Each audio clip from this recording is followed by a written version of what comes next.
Ya hemos visto glicosaminoglicanos, ¿verdad, chicos? A ver, he registrado. Cachito, cachito.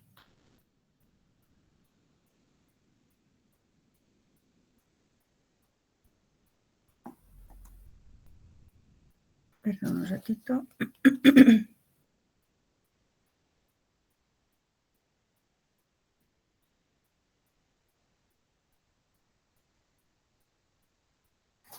Sí, hemos quedado en glicoproteínas, ¿verdad?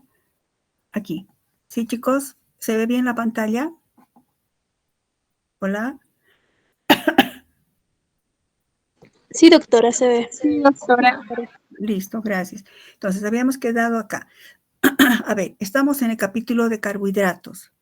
Los carbohidratos se constituyen, ¿verdad?, fuentes de carbono y energías, están en la naturaleza, las plantas son las que producen, pero nosotros luego consumimos y se transforman en nuestro organismo luego en glucógeno.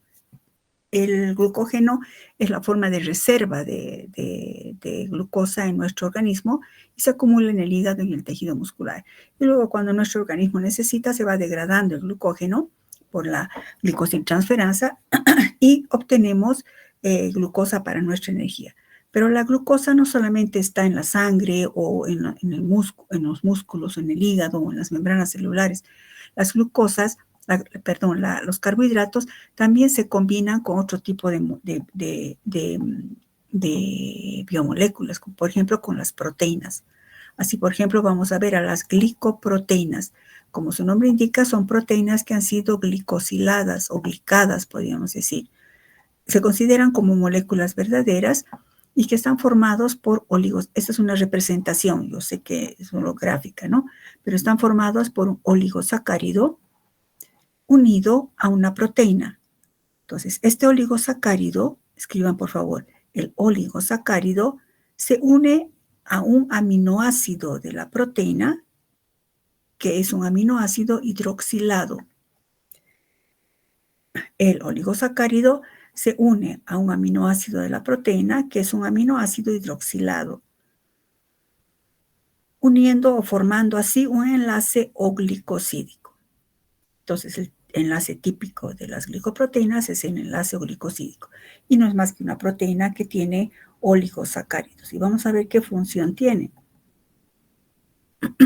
¿Dónde se sintetizan las glicoproteínas? Pues las glicoproteínas, como toda proteína, primero se sintetizan en los ribosomas.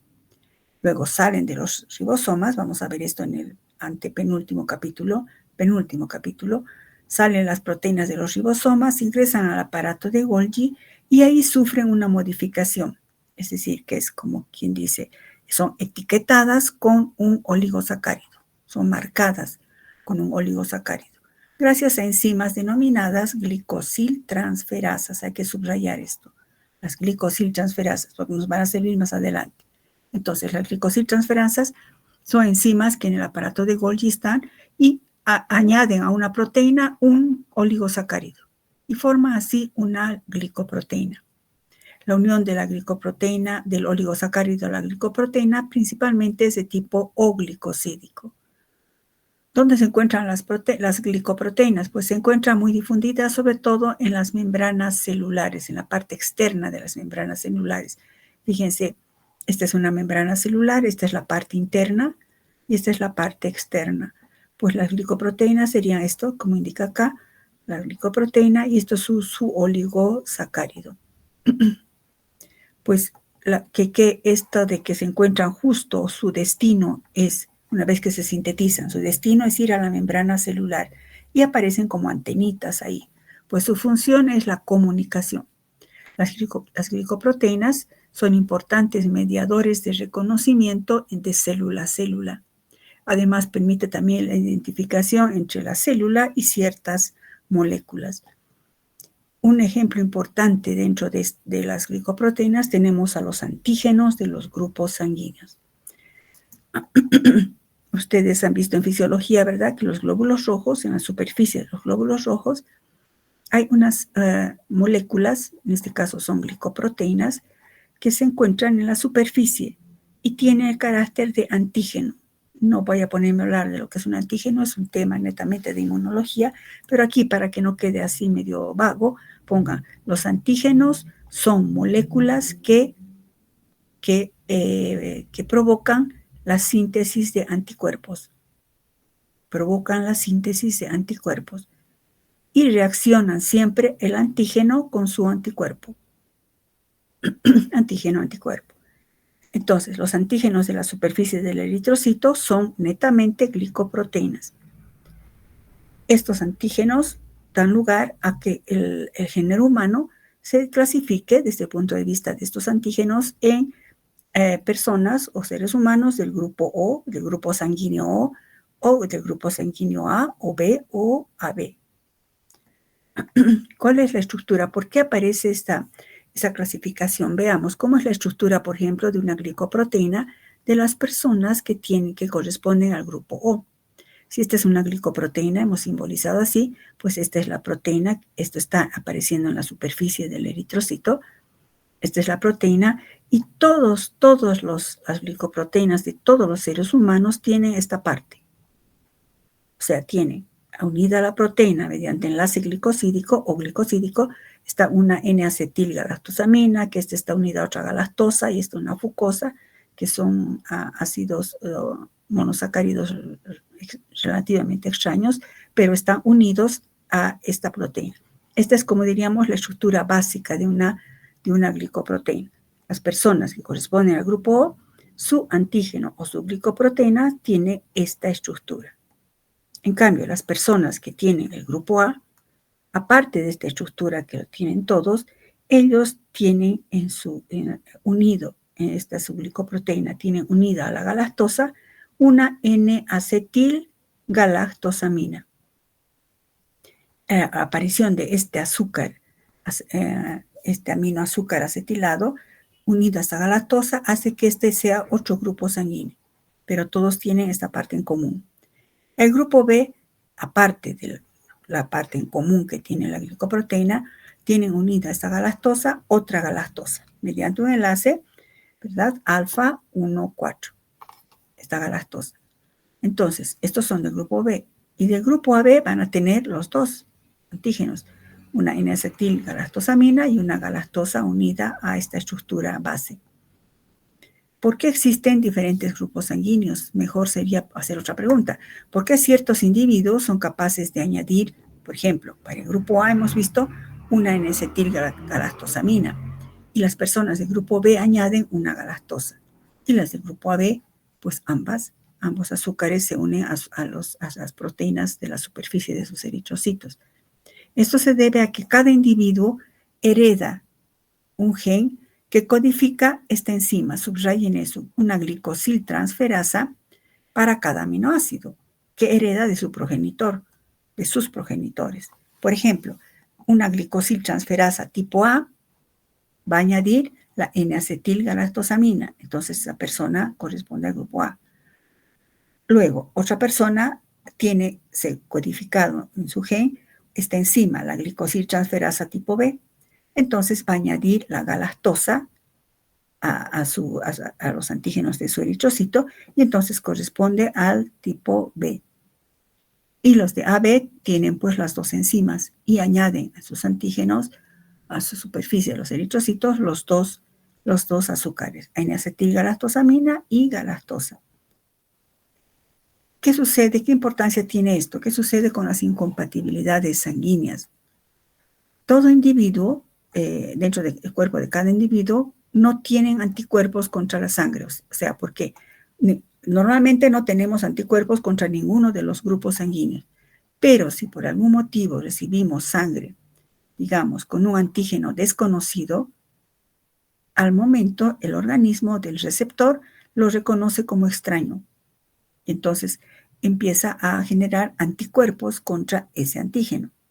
Por ejemplo, un individuo con sangre del tipo O, es decir, que no tiene esos antígenos, solo tiene la estructura básica, no tiene N-acetilgalactosamina ni galactosa, solo la estructura básica. Entonces, no podrá donar, podrá donar a cualquier otra persona con cualquier tipo de sangre, porque no tiene esos componentes antigénicos que la otra persona, el receptor, lo consideraría extraño. Y por eso la sangre del tipo O pues, carece de anticuerpos que ataquen a otros tipos de sangre. Por eso se dice que las personas con el grupo O se llaman donantes universales, es decir, que pueden donar su sangre y como no tiene esos componentes antigénicos de la N-acetilgalactosamina ni la galactosa, la persona que reciba no lo va a considerar extraño. Por tanto, se dice que las personas con el grupo O son donantes universales, pueden donar sin ningún problema. Sin embargo, si un individuo del grupo O ahora recibe sangre de cualquier tipo, ya sea de A, de B, va a desarrollar anticuerpos contra esos antígenos que él no tiene. O sea, no tiene N-acetilgalactosamina ni galactosa. Y entonces va a desarrollar anticuerpos que los va a reconocer porque reconoce a esos antígenos del donante como extraños. Y va a provocar destrucción de los glóbulos rojos, como consecuencia puede darle shock, un daño renal e incluso muerte. Las personas de grupo O son donantes universales, pero no pueden recibir sangre de otro tipo.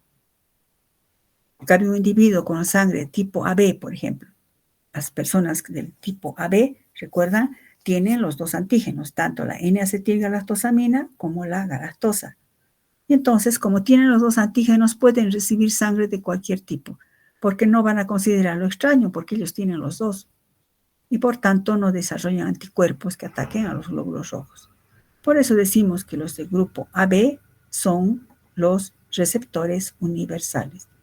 Entonces, fíjense cómo el conocimiento de la estructura de estas glicoproteínas que están presentes en la superficie de los eritrocitos nos ayudan a entender o explican por qué existen estos grupos sanguíneos y por qué es importante conocer el grupo sanguíneo de cada persona antes de una transfusión, porque si la transfusión no toma en cuenta esto, puede ocurrir graves problemas.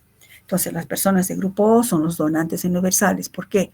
Porque no tienen antígenos del tipo N-acetilgalactosamina ni galactosa. Y las personas del grupo AB son los que reciben de cualquier grupo, de O, de A, de B y de AB.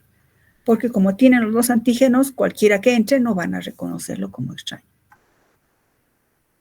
Con esto hemos terminado este capítulo, chicos. ¿Hay alguna pregunta? Bueno, si no hay preguntas hoy, puede haber la siguiente clase, o sea, mañana. Vamos a comenzar otro capítulo. Ya les compartí, permítanme, ya les compartí las diapositivas del tema de lípidos. Un cachito, dame un minutito, porfa. Ya. Sí, ¿alguien levantó la mano? Dígame, ¿quién levantó la mano? Yo, doctora, una consulta. ¿Y la estructura de la glicoproteína del antígeno, en el antígeno correspondiente al tipo AB, cuál sería? La estructura de estas sería, a ver, aquí está, sería, bueno, no lo he colocado aquí porque sería una glicoproteína que tiene un antígeno con N-acetilglucosamina y en la otra parte de la superficie tiene esto con galactosa, o sea, tiene ambos. En la superficie del eritrocito, por ejemplo, acá tendría en esta superficie, tendría el antígeno, por aquí, por decir así. Estaría aquí el antígeno con N-acetilgalactosamina y por aquí otros con galactosa. Aquí galactosamina, galactosa, o sea, tienen los dos tipos en la superficie. Y por esa razón, los del grupo AB pueden ser receptores universales, porque como tiene esos antígenos, si por ejemplo le damos una sangre, le transfundimos una sangre de tipo A, como él tiene de tipo A también, no lo va a reconocer como extraño y entonces lo va a aceptar a los eritrocitos. Si le ponemos a alguien del grupo B, tampoco lo va a reconocer como extraño porque también tiene la N-acetil, la galactosa. Si le ponemos de cero, peor, como no tiene nada, pues no le va a importar porque no va a formar, el grupo cero no tiene componentes antigénicos del tipo de N-acetilgalactosamina ni galactosa. En cambio, el grupo cero sí puede donar, porque al donar, como no tiene antígenos, no va a provocar respuesta de anticuerpos en los pacientes que reciban la sangre. ¿Está claro? Ah, ya está bien, doctora. Yo pensé que ambos se unían a la galactosa, pero No. creo que no, ¿no? Los del grupo A tienen, por ejemplo, en la superficie del eritrocito tiene esta estructura, pero también tiene en la misma membrana también esta estructura. Los dos antígenos tienen. Por eso se llama AB. Ah, ya. Ok, ¿Han ya me visto en queda claro. Gracias. fisiología eso, verdad? ¿Han visto en fisiología? Han tenido que ver, ¿verdad? Han debido hacer incluso detección de grupos sanguíneos con anticuerpos. Hay aglutininas anti-A que van a precipitar, si es del grupo A, precipita la sangre o se forman coágulos si es del A. Y el otro reactivo tiene aglutininas o anticuerpos anti-B y entonces precipita y se califica como de grupo B. No sé si han hecho eso en fisiología. Normalmente hacían, no sé. Espero que sí. ¿Alguna otra pregunta? Siempre digo, si no hay ahora, tal vez cuando repasen la siguiente clase, con todo gusto podemos salvar dudas, aun cuando ya hubiéramos terminado el tema. Bueno, ya les había compartido las diapositivas, ¿verdad? Entonces, vamos a comenzar este capítulo 3. Si se han fijado, el capítulo 2 es largo, pues este también es bien largo. Digamos, se podría dividir en 2 capítulos cada uno de estos, pero yo lo he mantenido en uno para que se observe como unidad, para que se vea la relación que hay, la interrelación que hay entre los temas. Bueno, entonces vamos a empezar con el capítulo 3, lípidos y biomembranas.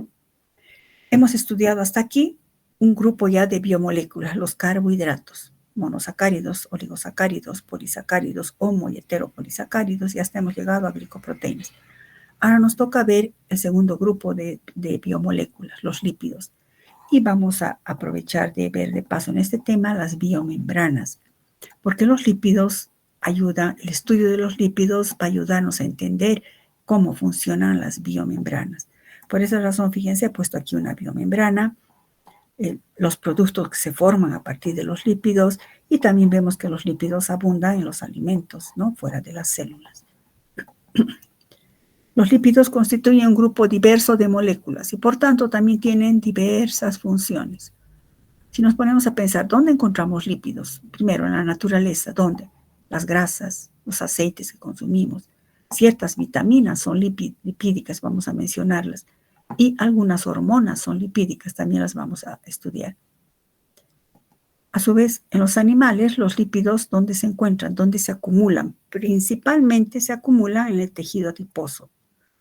Aquí vemos un barrido del tejido adiposo, vemos cada uno de estos un adipocito. Si vemos su representación gráfica nada más, vemos este sería un adipocito, aquí vemos el núcleo, vemos los aparatos de Golgi, retículos endoplasmáticos, vacuolas, mitocondrias, y una enorme vacuola de grasa. Generalmente es un triacilglicerol que vamos a estudiar. Bueno, se acumula en nuestro organismo en tejido adiposo. Pero también, recuerdan, capítulo 1, ¿dónde encontramos a los lípidos? Pues son los componentes no proteicos de las membranas, tanto en las membranas citoplasmáticas como en las membranas de las organelas. Lípidos, encontramos lípidos en la membrana de las organelas y en las membranas citoplasmáticas. Entonces, para poder entender después cómo funcionan estas biomembranas, tenemos que primero aprender cómo son los lípidos, porque son componentes importantísimos de las biomembranas, tanto de las organelas como de la membrana citoplasmática. ¿Qué son los lípidos? La palabra lípido viene del griego lipos, que significa grasa. Son, desde el punto de vista, son de origen biológico, pero desde el punto de vista químico, son poco solubles en agua, casi totalmente insolubles en agua, pero son solubles en solventes de baja polaridad, como cloroformo, metanol o disulfuro. Y el grupo de los lípidos engloba un gran número de moléculas y que tienen diversas funciones biológicas.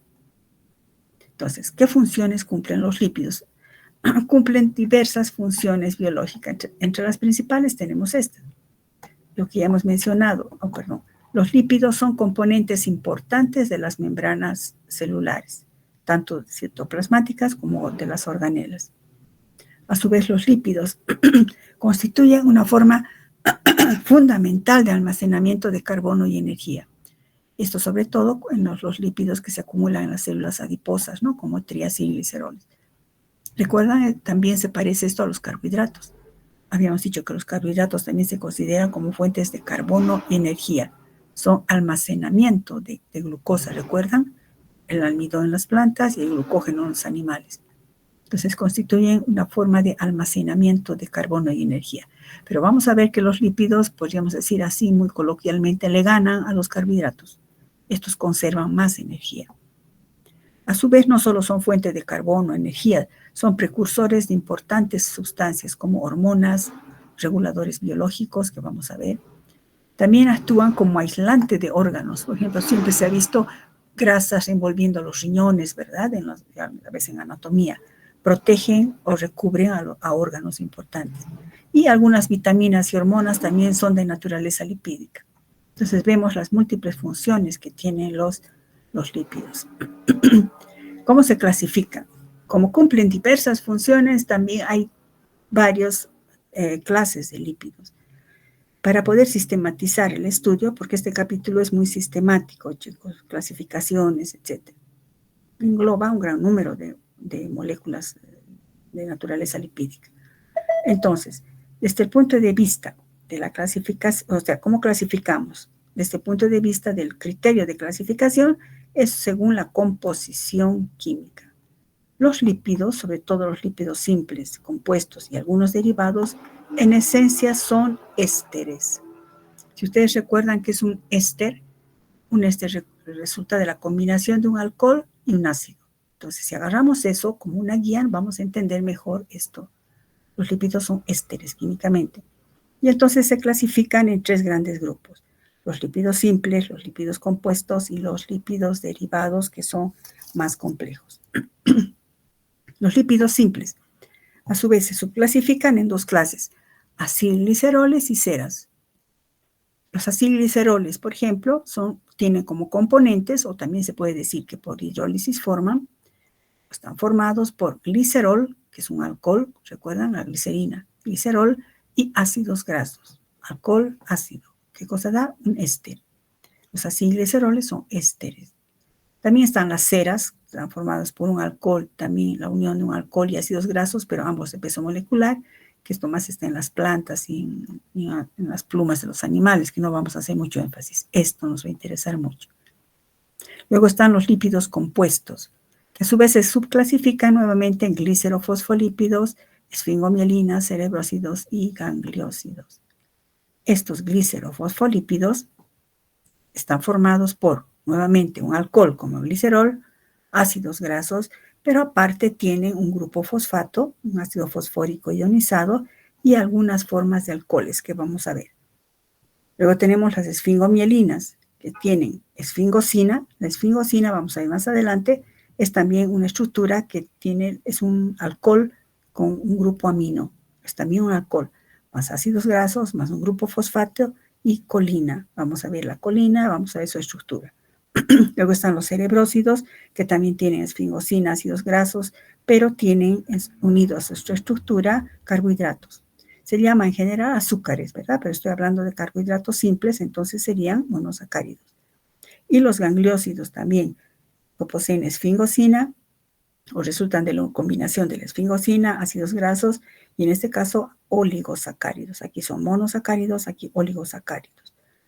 A su vez, esto en algunos libros ustedes van a encontrar que se dice que los lípidos compuestos son glicerofosfolípidos y también esfingolípidos. O sea, estos 3 por eso he puesto esta llave, se clasificarían como esfingolípidos, porque el alcohol es la esfingosina. Y a su vez, esos 2 últimos, que también son esfingolípidos, pero se llaman también glucolípidos, los glucolípidos, porque tienen carbohidratos.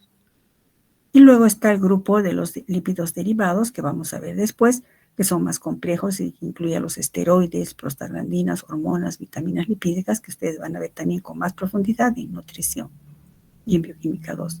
Entonces, estos son los lípidos que vamos a estudiar. Fíjense que todos los lípidos, sobre todo los lípidos simples y compuestos, tienen un común denominador, los ácidos grasos. Entonces, para entender mejor cómo funcionan estos, cuando vayamos viéndolos uno por uno, cada uno de estos grupos, primero empecemos a estudiar a los ácidos grasos, que es su componente importante. Los ácidos grasos, para ubicarnos un poco, existe una relación entre los ácidos grasos y los carbohidratos que ya hemos estudiado. Este esquema nos ayuda a ver eso. Fíjense, los glúcidos de la dieta, por ejemplo, almidón, comemos almidón, luego lo masticamos, bla, bla, bla, se va degradando por la alfa-amilasa, por la amilasa salival y pancreática, hasta llegar a glucosa que entra a la sangre. También desde las proteínas, esto vamos a ver después, que se degradan en aminoácidos. Estos confluyen por una hormona a formar acetilcoenzima A, no pretendo que ahorita entiendan, pero esta acetilcoenzima A luego forma ácidos grasos y luego forman triacilgliceroles. ¿Qué quiero mostrar con esto? Que los triacilgliceroles y los ácidos grasos pueden derivar del consumo de carbohidratos.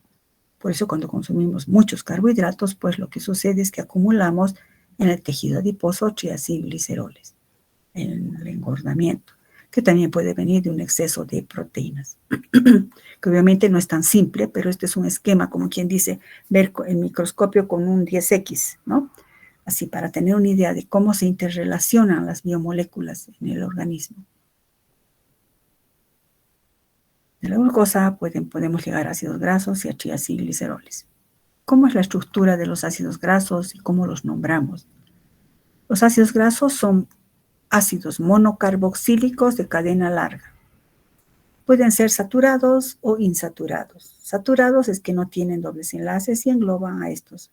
Una aclaración, nunca voy a pedirles que aprendan de memoria el palmítico de 16. Lo que sí es que significa esta notación. Por ejemplo, el cáprico tiene 10 átomos de carbono, 2.0, que significa el 0, que no hay dobles enlaces. Son ácidos grasos saturados. En cambio, los ácidos grasos insaturados, estos sí tienen un interés especial. Tenemos, fíjense, son cadenas largas de carbono, 16, 18, 18, 20. Y estos sí ya tienen una abreviatura que sí la tienen que saber, que vamos a estudiar. No es nada complicado. Sí se nombran su notación para identificar a estos, y sobre todo a estos dos, que vamos a ver que son sumamente importantes, el ácido linoleico y el alfa-linolénico. Por ejemplo, esta es la estructura de un ácido graso saturado, donde vemos, ¿por qué saturado? Porque no hay dobles enlaces.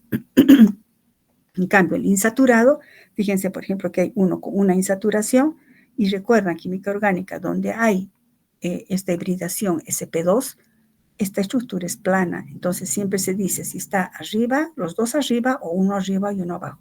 Cuando los dos están arriba es cis, ¿recuerdan? Configuración cis. Y entonces, ¿qué reconocemos? Fíjense, esta estructura, por ejemplo, vemos un grupo, por eso son ácidos carboxílicos de monocarboxílicos, es decir, que tienen un solo grupo carboxilo. Este grupo carboxilo, ya sea en no saturado, ácido graso saturado o no saturado o insaturado, este grupo carboxilo siempre es polar, porque este enlace es polar, ¿verdad? El oxígeno es más electronegativo que el carbono, y aquí igual. Entonces, esta se le llama una cabeza para representar una cabeza polar, y la cola, que es totalmente hidrocarbonada, ya sea saturada o no saturada, se le llama la cola polar. Entonces se dice que los ácidos grasos tienen una cabeza polar y una cola polar. A eso se denomina anfipaticidad. Anfi, ambos, patos, viene del griego, anfi, ambos, patos, lugar.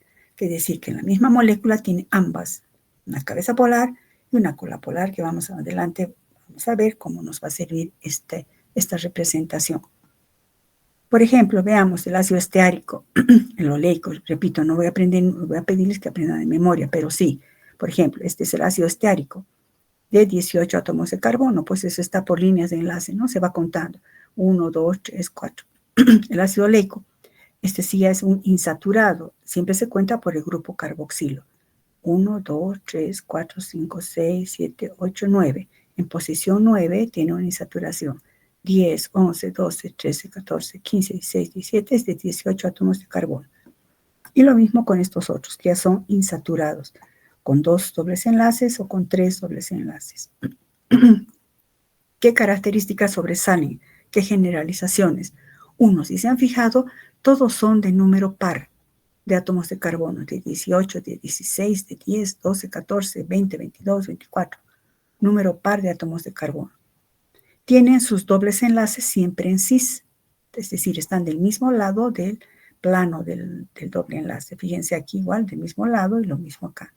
Tercera característica, los dobles enlaces siempre están separados por un grupo metileno. O sea, se diría muy, digamos así, coloquialmente, CH2, ¿no? Pero se dice grupo metileno, carbono, hidrógeno 2. Aquí, los dobles enlaces están separados por grupos metileno. Fíjense, estos dos dobles enlaces separados por un metileno, metileno. ¿Cómo se los nombra o cómo se los escribe? Eso sí tienen que saber.